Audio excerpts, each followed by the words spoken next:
We're dedicating much of this show to the breaking news, the death of Fidel Castro. We want you to look at the contrasting scenes overnight. Right there on the streets of Miami, you can see jubilation. Members of the Cuban community, many of them exiles who fled Castro's repressive regime, celebrating in the streets. Meantime, in Havana, the Cuban capital, the streets quiet and empty. Fidel Castro was a towering figure in both a physical and a historical sense, and a controversial one in pretty much every sense.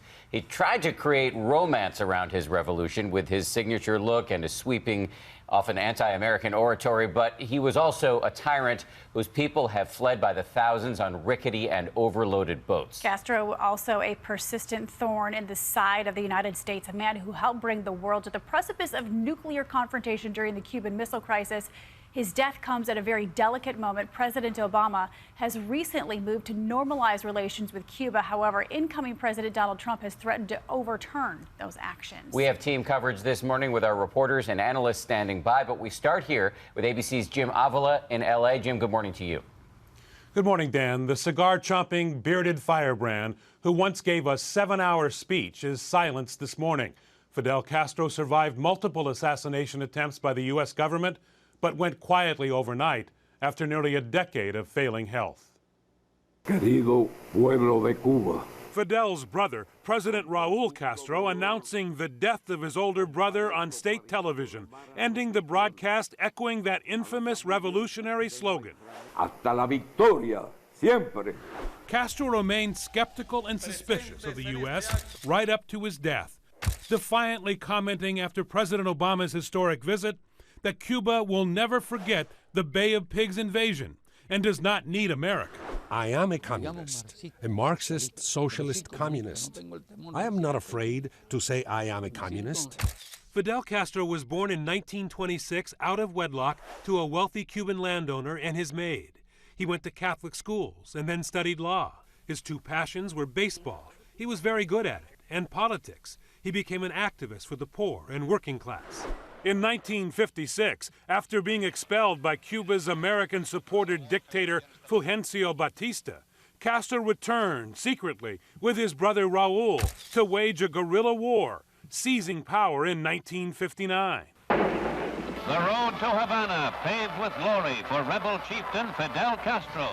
In 1961, President John F. Kennedy, just elected, approved a CIA-trained invasion force of 1,300 Cuban exiles who went ashore at the Bay of Pigs. Castro demolished them, a huge propaganda victory.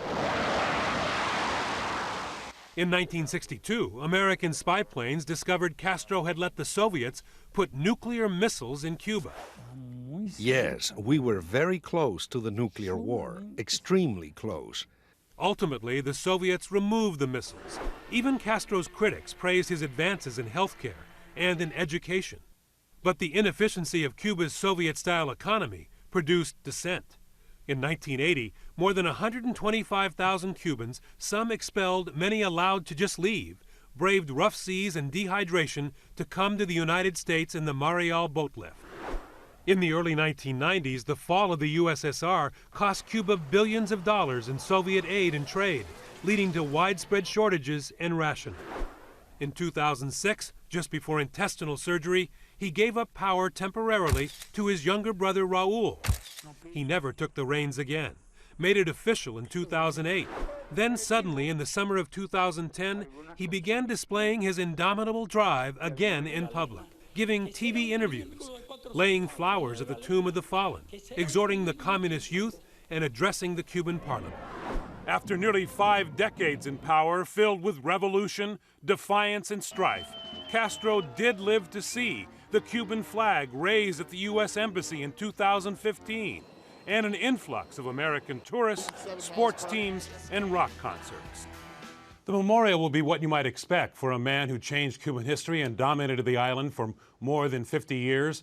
He'll be cremated today, so the body will not be lying in state. Instead, Castro will be memorialized by millions, first in Havana, where the crowds will be asked to sign a loyalty to the revolution oath.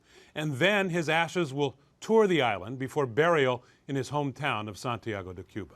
And that'll be a week from tomorrow. Jim, thank you for your reporting. And Cuba has been a consistent source of national security concerns for the U.S., from the missile crisis to Elian Gonzalez to questions about our prison in Guantanamo Bay. For more on all of that and the potential impact of Castro's death on American policy going forward, let's go to Washington now and ABC's chief global affairs correspondent, Martha Raddatz. Martha, good morning to you.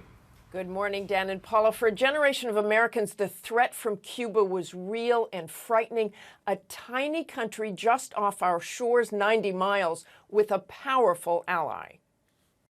From military disasters to near nuclear war, the 50-year feud with the Fidel Castro-led Cuba was marked by tension and tragedy. The country's alignment with the Soviet Union led to the icy international relations with the U.S. during the Cold War, and the two nations' newfound resentment escalated quickly. The purpose of these bases can be none other than to provide a nuclear strike capability against the Western Hemisphere. While his allies agreed to remove their missiles, Castro's animosity towards the U.S. survived. In 1999, the custody battle over Elian Gonzalez playing out as Castro demanded the little boy's return to Cuba.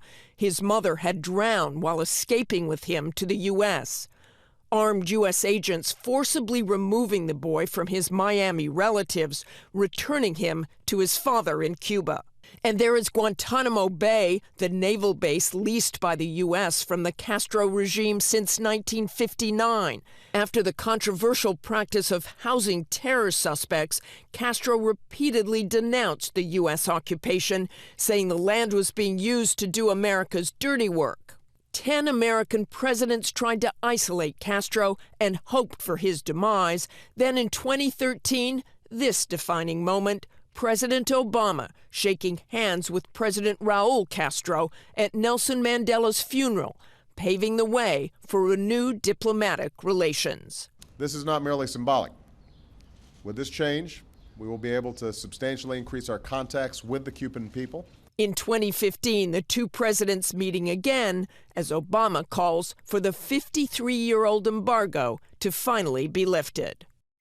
And as for Guantanamo Bay Naval Base, the lease of those 45 square acres does not seem in any danger. It can only be dissolved by mutual agreement.